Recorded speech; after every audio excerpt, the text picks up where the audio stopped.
The FIA Formula 2 Championship headed to its second new venue of the season for round 3, delivering a spectacular weekend in Montreal.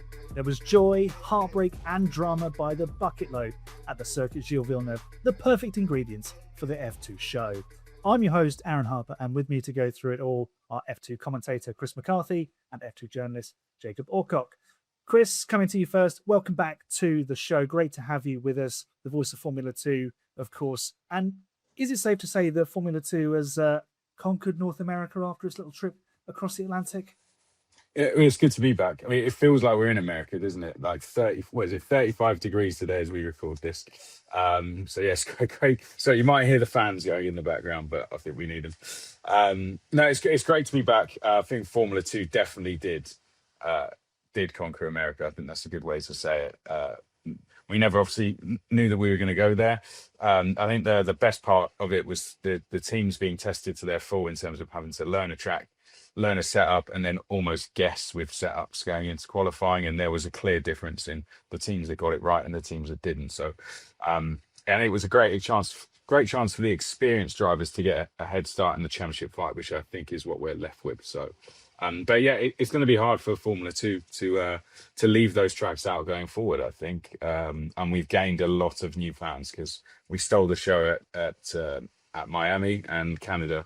We put on a great show there as well. So a lot of new F2 fans, I'm sure, not just because of Colton Herta in American acts. Absolutely. And Jacob, welcome to the show. Your first appearance with us. Great to have you with us. This was another classic weekend of Formula 2, wasn't it? Yeah, it was really good. I mean, we had all types of conditions. We had a bit of rain in there. We had dry. We saw Noel Leon take his first win and become the first Mexican to win an F2 as well. And then you had Stenson storm to victory in an equally chaotic feature race as well. I think it's good to see Trident up at the front again after quite a few years out and kind of matching their F3 success as well. So no, it was a chaotic but brilliant weekend as a whole. Absolutely. It's everything you expect from Formula 2. As Jacob mentioned there, we will be discussing Martin Stenson taking feature race victory on Sunday and all of the drama that went before that. We'll be discussing Rodin finally delivering on their pace with a 1-2 finish. Noel Leon also took his maiden win on Saturday in an equally chaotic sprint race. We'll talk about his drive to victory there. Gabriele Mini is our new championship leader, but he said he lacked a little bit of pace this weekend. That said, he's still leading the championship and got 2 podiums. That might bode quite well for him. And as Jacob mentioned, Trident had a bit of an up and down weekend, so we'll be talking about them. So Martin Stenson was supreme on Sunday, Chris. You got to call it all the way. It was a really classy drive, I thought. Would you agree? Yeah, I think so. I think it was, like I said on the broadcast, I think it was an overdue podium that we had on the Saturday, and then a really good victory. That's kind of the drives we used to see from him in Formula Regional when he was challenging Kimi Antonelli for the championship, which it maybe is sometimes forgotten about him in his career. So he's proven he can do it against the best in the world, and I think he's starting to find that confidence back. I think a reset with a new team was needed, and Rodin, him and Alex together just seem to be working really well together, clearly behind the scenes. And Rodin, that was their first win for quite a while as well. So good. I think really nice to see that he got the victory and controlled it under safety cars as well. So there was a lot going on, but I think that was, for someone who has had 2 DNFs in 2 feature races, would have been easy to settle for second or third, but he definitely wasn't there to do that. Absolutely not. And Jacob, how impressive you've been by Stenson. He's been rapid ever since he stepped foot in a Formula 2 car. And at Rodin, he's up against Alex Dunn, who is among the fastest, if not the fastest driver in this field that we've got this season. He's a really high-level performer. It shows really promising. It shows a really promising future for Stenson, doesn't it? No, absolutely. I mean, Alex last year was really strong, leading the championship for a long time, up until kind of the second half of the season. So for Stenson to come in and take the fight to him so early on, I've been really impressed with him. And I think for Rodin as a whole, I think in a way the collision in Melbourne may have actually worked to their advantage in a sense, in that the two drivers had that incident, blamed each other, got frustrated with each other, and then sorted it out afterwards. And I think for them to move forward working together like they did in Montreal, I think will be really important for them to both lead a championship title. But I think the difficulty for Rodin now is managing the two temperaments there. We know Alex is a very, very fiery character. I mean, in the qualifying press conference afterwards, he was furious with Kamara and kept taking little digs at him. So I think with Stenshorn, if those two do find themselves competing right at the front come Abu Dhabi and Qatar, I think Rodin will have a task on their hands there to keep the two of them friendly, shall we say, and not butting heads like they did in the opening race. Absolutely. I mean, we don't really see intra-team championship fights in Formula 2, but this could easily be a case where that happens. Chris, the races this weekend were absolutely chaotic and drama filled. Must be, is that a commentator's dream or a commentator's nightmare? Because we had so many collisions, there was overtakes all over the place, new winners at the end of it all. I mean, it's just must have been so difficult to keep track of it all. Yeah, it's funny you say that. Actually, me and Alex looked at each other during, I think it was the cool down room, and both just said that was hard. Like that was really hard. Don't get me wrong; it's more fun doing it that way, but it's one of those when there's so much going on, you really rely on the help of Sean, our producer, to be in our ears as well, to essentially be an extra pair of eyes as to what's going on. I think that weekend at Canada was the most I've ever called through to him to just make sure that we were on top of everything. So yeah, it's definitely the most challenging, but it's the most fun at the same time. That's what we want to see. We want to we don't have to be just going lap by lap with people following each other around. So yeah, it's much more fun when it's like that. And yeah, I overall I've really enjoyed it. But we did both agree that's probably our toughest weekend working together so far. So yeah, it put on a show, Canada. I mean, did you expect the races to be that chaotic? I mean, for me, it was a bit of a throwback to, I say, the glory days of Canada, because Canada hasn't quite lived up to its reputation in the last sort of 10 years or so, because it used to be a bit of a crash fest, lots of safety cars. You get some random winners, first time winners. This was a bit of a throwback to those sort of days in Canada. Is that what you expected ahead of the weekend? I expected, yeah, pretty eventful racing, to be fair. I mean, with Miami, the amount of DRS zones we had them just allowed the drivers to go back to being able to overtake each other multiple times. And then they had this game of chess going on as to, did you want to be the leader, which is, it's like kart racing now. So, yeah, and I expect to see the same again. And there was a little bit of that where drivers were trying to figure out the run down to the last chicane. I'm sure we saw one or two occasions where drivers ran wide at the hairpin and allowed the next drivers through to just get them back again. So, yeah, I thought that was absolutely fantastic. It tested the drivers to its limit. And, I mean, we had pretty much everyone battling for the lead in the sprint race. So that shows how close the field is. And it was so good to see as well, just that many drivers in a line going into that stadium-like section.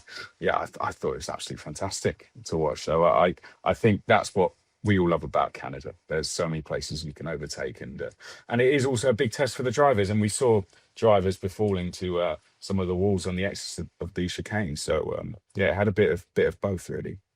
Yeah, none more so than Lawrence Van Hoopen, unfortunately, leading the race on Sunday, spectacularly crashes out. I mean, he's not the first to do it.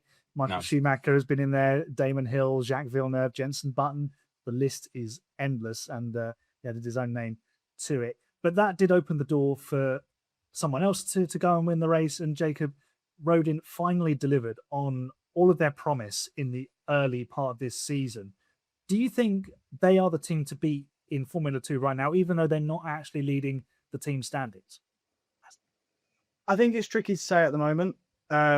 Obviously, we've had 3 rounds so far, but 3 very different rounds. I think there are a lot of teams kind of in the mix at the moment, but Rodin definitely seem the most promising team as a whole, I'd say, in terms of both of their drivers. I think you've also got to look at the likes of Invicta. Dirksen still is incredibly fast, moving from AIX to Invicta. I think he's in a real shot this year.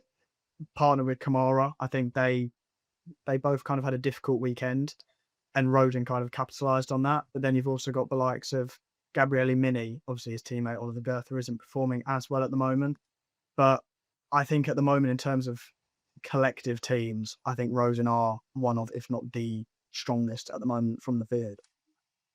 I mean, you can absolutely include Campos in that conversation as well. They've won races with both drivers so far this season. So they're, I think, only a point behind MP at the top of the team standings. So it's all very, very close. And talking of Campos, they won the sprint race on Saturday. Equally dramatic and chaotic. Time penalties being issued all over the place by the stewards. All sorts of chaos. I mean, it was a fantastic drive, though, from Noel Leon, though, wasn't it, Jacob? Because he had to not only overcome the track and the challenges that pose, but he had to beat other drivers. He had to fight with Dirks, and he had to pass Gabriele Mini and deal with all of the safety car restarts and things like that. Just how good was that for us? I was really impressed by Noel Leon this weekend. I think the sprint race, he really showed what he was capable of. I mean, the first 2 rounds haven't been as strong as maybe he'd have hoped, but coming into Montreal, I thought it was a really mature performance from him, the way he managed each driver ahead of him in a sense. He broke them down as individual targets, worked his way past them, and in the end, he found himself in the lead, from which he managed really, really well. I think to beat Nicolas Solov is a bit of a hard task at some points, but to go and not only beat him but also beat the field as well was really impressive. And to become the first Mexican winner in F2, I mean, it puts not only Mexico on the map as well, but you've got from Montreal and Miami and all of the kind of American states coming in and doing that. But no, I was really impressed with Noel Leon this weekend. He was really, really strong. Yeah, it was an excellent drive. And Chris, before the season started, you mentioned Noel Leon as a driver to watch out for this season. He hadn't had such an impressive second season in F3 last year, but he's coming good now. He seems to be fulfilling your prophecy. Yeah, I mean, it was not to show off, but me and Alex did both pick a winner off air, and I did go for Noel Leon, but I didn't want to gloat too much on air in the moment. No, I mean, his F3 season last year, I think a lot of people had him down as one of the favourites when he got those podiums with Van Amersfoort, moved over to Prema, and it should have really been a title challenge. Ugo Ugochukwu should have been doing the same. But we all know Prema went through an incredibly difficult season, and that's continuing. So really, he kind of went missing from a lot of people's radars last year. But the sign to Campos with that came as maybe a bit of a surprise to some. But I think it's because he is a 2-time single-seater champion. Red Bull once had him on their books as well. And I think he's proving why that was the case. And, he's starting to become this dark horse in the championship now, this was the form we were all expecting from him in that second season of F3. And now he's starting to do it. So I find it impressive that he's almost been able to put that to one side, come in, start fresh, and he's quickly got himself a win, and a great win for the Mexican fans as well. So, yeah, I think that will continue throughout the season. I think with Campos, with Nicolas Solov, them two together, they both haven't had a good weekend at the same time yet. But I think when that happens, we could see Campos really leap up or leap away in the standings. So, I think there's plenty more to come from those two. Absolutely. I mean, they've shown already they can get the job done by winning at each round so far. And I think Solov has been absolutely fantastic this season. I didn't expect him to be fighting at the front as early as he has been, but he's been really, really good. He was unlucky to be bumped into that spin by Kushmaini in Sunday's feature race.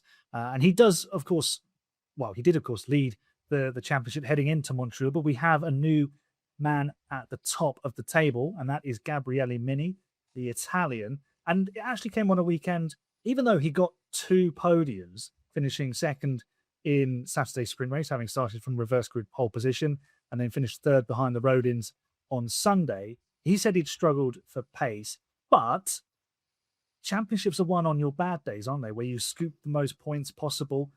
I think this bodes really well for the young Italian, Chris. What do you think? Yeah, I think so. If you look back through F2 champions, a lot of it's done on consistency. Leo Fornaroli did that. Gabriel Bortoletto in particular done that. He got his wins very early in the first 2 rounds, and then he didn't really need to win again after that. And I think Mini's a very intelligent driver, an observant driver. I think he shows that in the cool down room, which is becoming he kind of steals the show when he goes in there, doesn't he? But yeah, I think that's something. He's just missed out on 2 titles recently in Formula Regional and F3, and I think he would have learned from those that exactly what you said. These are the weekends where you've got to just get points on the board. If you keep doing that consistently, then you're going to be there or thereabouts come the end. And he's the only driver to have points in every race so far this season. And I think that he's learned from his losses, so to speak. And I think that's something that is going to really come strong for him this year. He just needs to get a win on the board now. In the next couple rounds, and then he'll be good from there. I think. He's obviously had that Miami win, but I think another sort of feature race win would be really good for him. Yeah, I suppose a slightly more, dominant victory where he controls the race from the front, has the speed, is among the fastest on the track. I mean, that's not to say he's not. He's absolutely among the fastest that we've got in F2 this season. But I think the manner of that victory is really important. But obviously, however you get your victories, it doesn't really matter as long as you cross the line first. That's all that counts. And talking of a team that wanted to cross the line first, was Trident, and it was a bit of an up and down weekend for them. Jacob, pole position on Friday, but the races dramatically unraveled. There was those 2 collisions for John Bennett. As we mentioned earlier, Lawrence Van Hoopen crashed out whilst leading the feature race. They'll be really disappointed, I think, at Trident with how this weekend has gone. But there's positives to take from this. They only scored 2 points in the whole of last season. They've already obliterated that total. So there's reasons to be optimistic there, isn't there? No, absolutely. I think coming into this season, if I was to have predicted the championship standings, I would have put Trident right at the bottom. I didn't expect to see them doing as well as they did, but I think Miami was incredible for them. And coming into Montreal, I think obviously Lawrence Van Hoopen has been moving away in a sense from John Bennett, but Montreal really proved that Bennett is still up there with Van Hoopen. I think he was really unfortunate in both races to be eliminated in the fashion that he was. And obviously at Van Amersfoort last year, he didn't really hit the heights that I think he could have done. But coming into here, it seems to have really clicked for him with Trident. And I think with Van Hoopen, I think leading the feature race, maybe the crash showed a bit of him feeling the pressure, maybe it was a case of him not being used to managing the lead out the front in an F2 car yet. I don't know what it was, but I think it's a learning curve for the team as a whole. They haven't competed at the front in F2 in so long, if at all. I think you've got to go back to their GP2 days before they were really, really consistently at the front. Obviously, they had that period with Richard Verschoor, but now they're back at the front and competing at the front consistently. It really gives them something to build on these opening 3 rounds and move forward with. And I think that confidence within not only the drivers, but within the team can't be underestimated coming into Monaco and beyond. Absolutely. It's been quite the turnaround. It's got kind of Aston Martin 2023 vibes all over it, hasn't it? Because they were kind of struggling down the back the year before, and then the following season they were right up at the front. So just hope it doesn't turn into Aston Martin this year. Well, as long as they don't put those engines in, it'll be fine. Now, before we wrap up the show, Chris, Jacob, is there a driver you'd like to mention and give a shout out to that we haven't mentioned yet? Chris, we'll start with you. I think, well, first of all, speaking of Trident, I think John Bennett was very unlucky this weekend. He should have had 2-point scores. So that was, I think, a confidence boost for him. But I'll go with a team in general and say AIX. I mean, to get 2 5th places with Emerson Fittipaldi, first of all, who, he's brand new to this level of racing. He's made a similar step to what we saw Kimi Antonelli make, skipping from Euro Cup 3 straight to F2, and he's very young as well. So yeah, for him to do that, I think was a really good thing. And then Cian Shields, a 5th place for him as well. So yeah, I think those 2 got some well-needed points on the board for AIX, having lost Joshua Dirksen, and I think that'll give him a big confidence boost going forward now. And Jacob? You stole my one, Chris. I was going to say AIX there. You know what? I'll go for another kind of dark horse this weekend and go for Van Amersfoort, but specifically Rafael Villagomez. I think he was very unfortunate with the way that he was eliminated from both races, but prior to those incidents, he was looking really, really strong. You know, running in third for the sprint race and then being eliminated in the fashion that he was in the feature race. I think looking ahead to Monaco and Barcelona, I think he could be really up there, competing for podiums potentially. And I think that second season of experience is really doing him good this year. And I think necessarily coming into this weekend, I didn't see him being right at the front, but I think he did really, really well this weekend. Absolutely, both really good shouts. I'm going to go with Sebastian Montoya because, I mean, if you said to me on Saturday after the sprint race that he would finish fourth in Sunday's feature race, I'd have laughed at you. But there he was, fourth in the standings once everything had been sorted out. And it's a difficult and challenging time for Prema. There's a lot of change going on there. And Sebastian and Mariboya aren't potentially performing or being allowed to perform at the level that we know they're capable of.